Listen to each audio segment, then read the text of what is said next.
جب قرآن کریم یاد کرتا ہوں یا کوئی اور ذکر اذکار تو نیند آنے لگتی ہے۔ یہ ہوتا ہی ہے بھائی، اللہ کے ذکر سے، اللہ کی یاد سے سکون ملتا ہے روح کو، طبیعت کو، تو اس پہ آدمی نیند اور ان چیزوں کی طرف اس کا کوئی حل نہیں ہے۔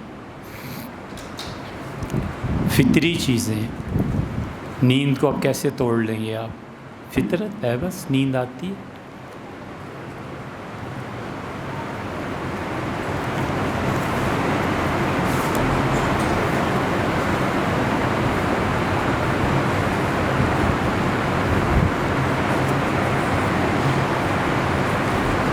جی ابھی نماز میں بھی، نماز کے بعد کرونا کے سلسلے میں ہم نے بھی دعا مانگی، آپ بھی دعا کیجئے اللہ تعالیٰ سب کو عافیت سے رکھے، اللہ سب کو خیریت سے رکھے۔ اور جو دعائیں حدیث میں آئی ہیں حضور صلی اللہ علیہ وسلم نے بتائی ہیں، انہیں پڑھنا چاہیے، بہت سی ہیں۔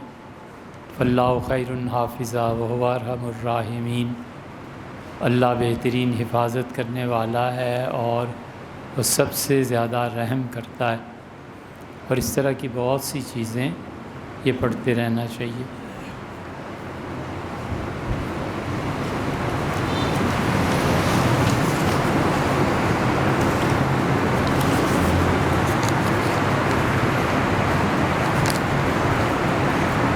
جی عورتیں جو نماز میں سورتیں پڑھیں گی وہ بھی مردوں ہی کی طرح ہے، صرف صبح کی نماز میں فرق ہے کہ عورتیں اسے ذرا جلدی پڑھ لیں گی اندھیرے میں، اور مرد تاخیر سے پڑھیں گے، وگرنہ صورتیں وہی ہیں۔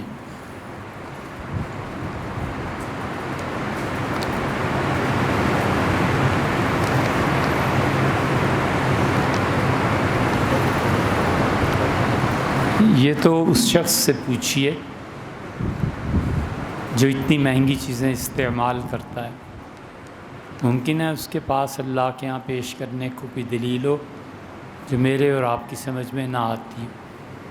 حدیث میں آیا ایک آدمی نے 1 درہم خرچ کیا، تو نسائی میں آتا ہے اللہ تعالیٰ نے اسے ثواب دیا، اور ایک نے 1 لاکھ خرچ کیا، خدا نے اسے بھی اتنا ہی ثواب دیا۔ فرشتوں نے کہا پروردگار 1 درہم بھی اور لاکھ برابر ہو گئے۔ اللہ نے کہا اس کے پاس کل 2 لاکھ تھے، آدھا خرچ کیا، یہ تو میں نے مہربانی کی کہ چلو پورا دے دیا، اور اس کے پاس 1 ہی درہم تھا، اس نے وہی میری راہ پہ لگا دیا، اس سے کل خرچ کر دیا۔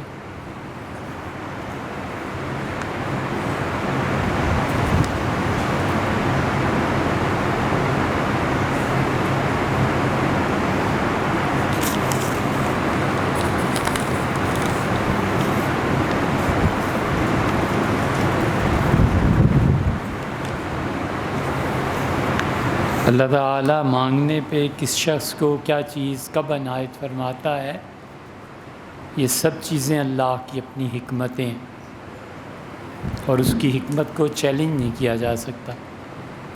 اگر وہ ایسے کر دیتا کہ جب آپ نے مانگی تھی چیز 15 سال پہلے دے دیتا اور اس کے اثرات غلط مرتب ہوتے تو پھر، اس لیے اللہ کی حکمت اللہ ہی بہتر جانتا ہے۔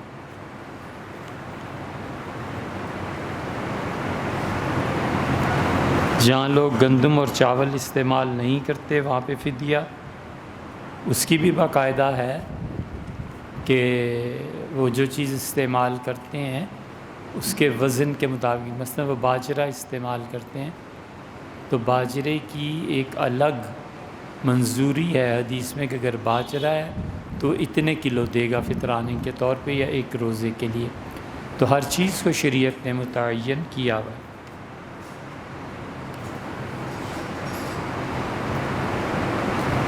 ہمارے حنفی فقہا کے نزدیک قرآن کریم کھول کے امام کو لقمہ نہیں دینا چاہیے، نماز ٹوٹ جاتی ہے۔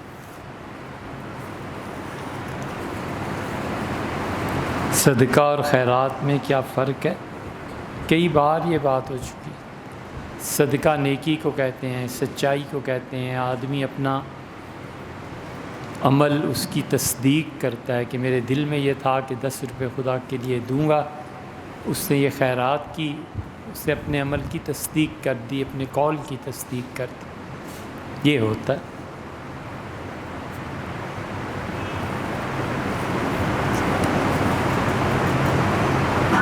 صدقہ اور خیرات کس حساب سے دینی چاہیے؟ جو چیزیں واجب ہیں وہ تو اسی حساب سے جو شریعت نے متعین کیا ہے. زکوٰۃ 2.5% ہے.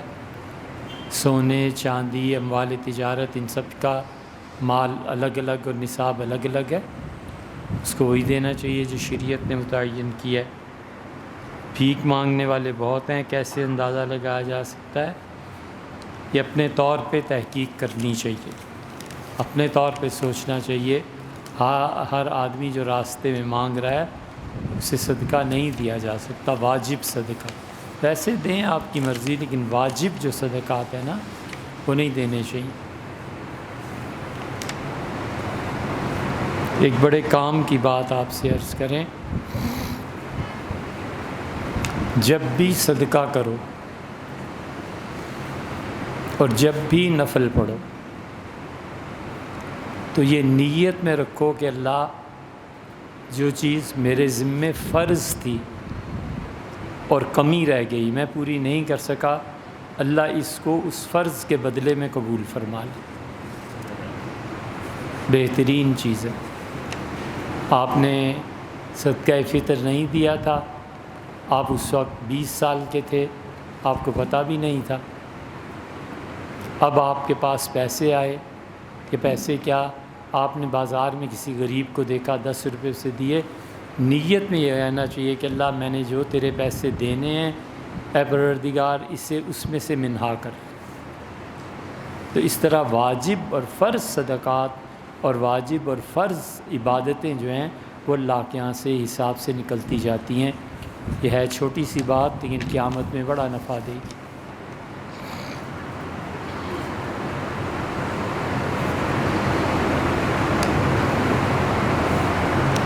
جو گورنمنٹ سے ہاؤس بلڈنگ ایڈوانس قیمت میں قرضہ لیتے ہیں اس کی زکوٰۃ کون ادا کرے گا؟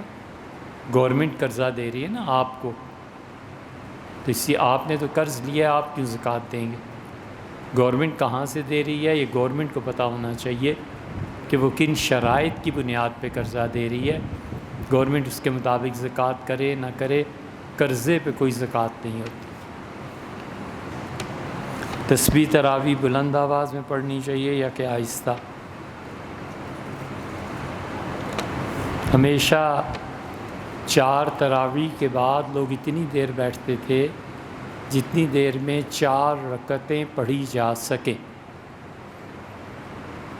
اہل مکہ نے صحابہ رضی اللہ عنہ کے زمانے سے یہ شروع کر دیا تھا کہ وہ 4 رکعتوں کے بعد بیٹھتے تھے اور بجائے بیٹھنے کے ایک طواف کر لیتے تھے. اہل مدینہ منورہ مسجد نبوی کی عظمت کے پیش نظر 4 رکعتیں کھڑے ہو کے پڑھ لیتے تھے. تو اس لیے کوئی تسبیح متعین نہیں ہے. آپ کا جی چاہے خاموش بیٹھے رہیں، آپ کا جی چاہے وہ تسبیح جو ہے اس کو پڑھ لیں، آپ کا جی چاہے درود شریف پڑھ لیں، آپ کا جی چاہے کچھ بھی نہ پڑھ لیں. یہ کوئی ایسی چیز نہیں ہے.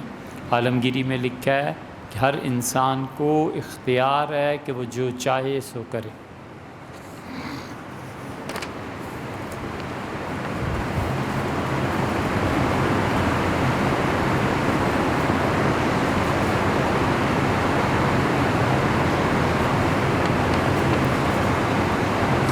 پلاٹ گھر بنانے کے لیے لیا تھا، ابھی وہاں سے بیچ کر گھر لینا ہے یا بنانا ہے. یہ تو جب آپ بیچیں گے اس کو اور یہ جو آپ بنائیں گے گھر اس وقت دیکھا جائے گا. فی الحال تو جو اس کی قیمت ہے اس پہ آپ زکوٰۃ دیجیے.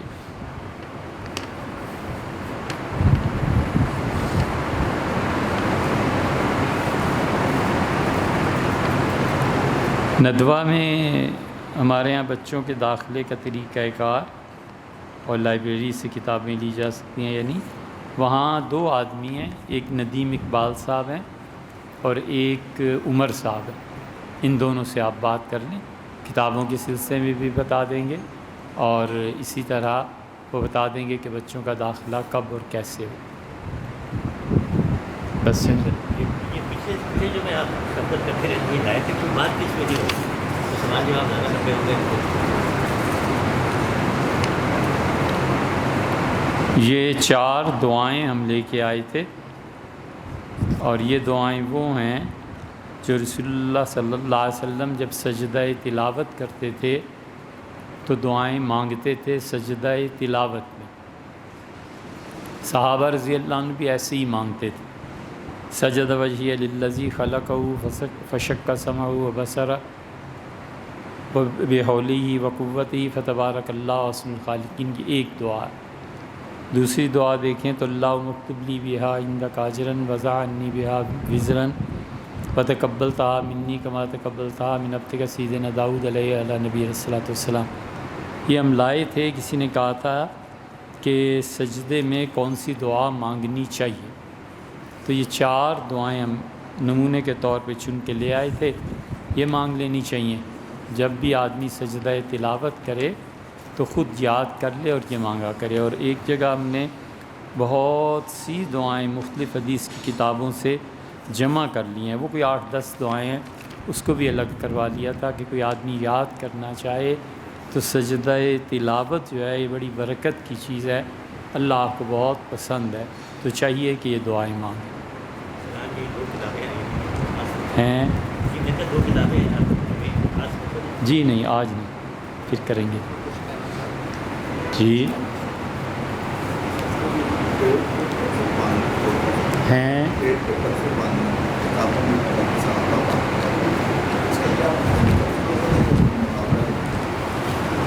خندق میں فاقہ ہو گیا تھا بہت زیادہ، اور کھانے کو مل نہیں رہا تھا، اور جو کچھ تھا وہ بڑی مصروفیت کے وقت میں پکانا کھانا یہ سب کے لیے مشکل ہو گیا تھا.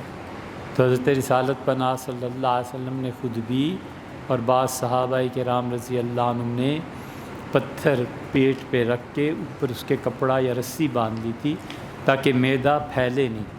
جب معدہ پھیلے گا تو ظاہر ہے کہ خوراک کی طلب ہوگی. یہ چیز ہوئی تھی. یہ عام زندگی کی ان کی روٹین اور معمول نہیں ہے، لیکن اس دن یہ ہوا تھا. صاحب ایک سوال چھوٹا سا ہے. ہماری مسجد کے امام صاحب ہے نا، سختی کرتے ہیں کہ اذان والا ہو، میرے جو پیچھے پڑا ایک بلے سے کم گاڑی نہیں ہوتی. کیا اس طرح کی سختی کرنی چاہیے؟ کیا سختی کرتے ہیں؟ تو بھائی کس کی ایک مجھ سے کم گاڑی ہو، وہ نہ مجھے مسجد میں اذان دے گا نہ وہ میرے پیچھے کھڑا ہو. حالانکہ ایک بندہ پیچھے کیوں نہ کھڑا ہو؟ اگر پہلے آیا میں نے تو کہا ہم پہلے آئے ہیں، میرا پہلا حق ہے. اگر اذان نہیں ہے تو آپ نہ بشک دیں گے، لیکن اگر میں پہلے آیا ہوں تو میرا پہلے کھڑا ہونا حق ہے.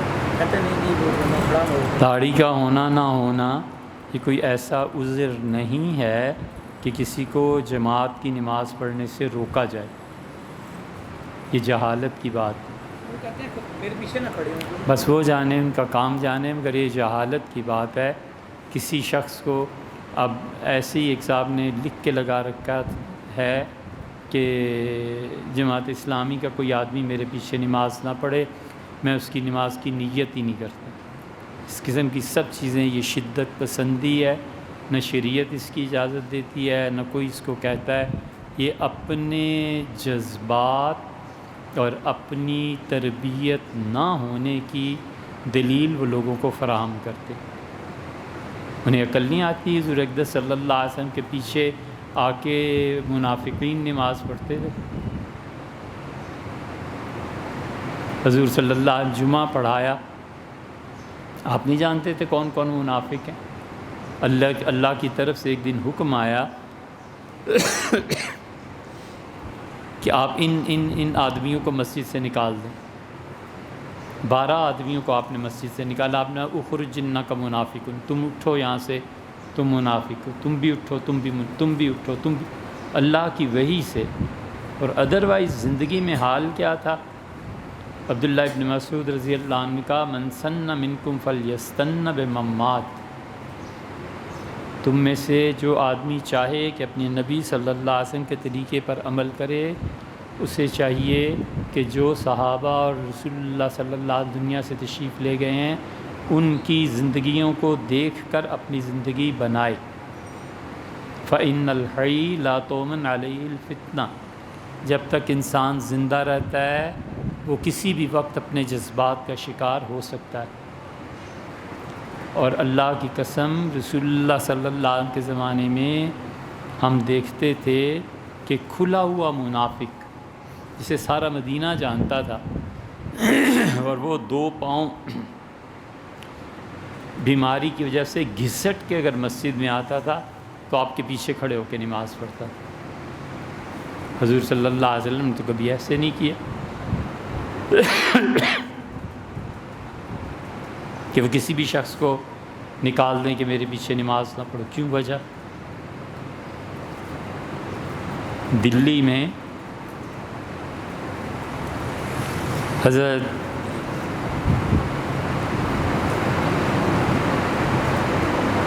ابو الخیر مجددی رحمۃ اللہ علیہ، جو حضرت مجدد رحمۃ اللہ کی اولاد میں سے ہیں، بہت بڑے مشائخ میں سے تھے، لیکن ان کی طبیعت بہت نازک تھی اور جو انہیں روحانی درجہ حاصل تھا بہت زیادہ تھا، تو وہ جماعت پڑھاتے تھے نماز، اتنی سی مسجد ہے، تو نماز میں اقامت سے پہلے کہتے تھے تم چلو یہاں سے،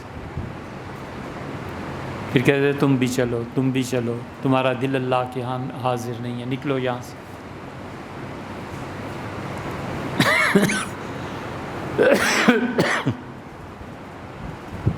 لوگوں نے اس پہ کچھ نہیں کہا حضرت کی عزت اور احترام کی وجہ سے، لیکن یہ خبر جب بھوپال پہنچی تو وہاں پہ عظمہ یعقوب صاحب مجددی رحمۃ اللہ علیہ نے اس پہ سخت ناپسندیدگی کا اظہار فرمایا۔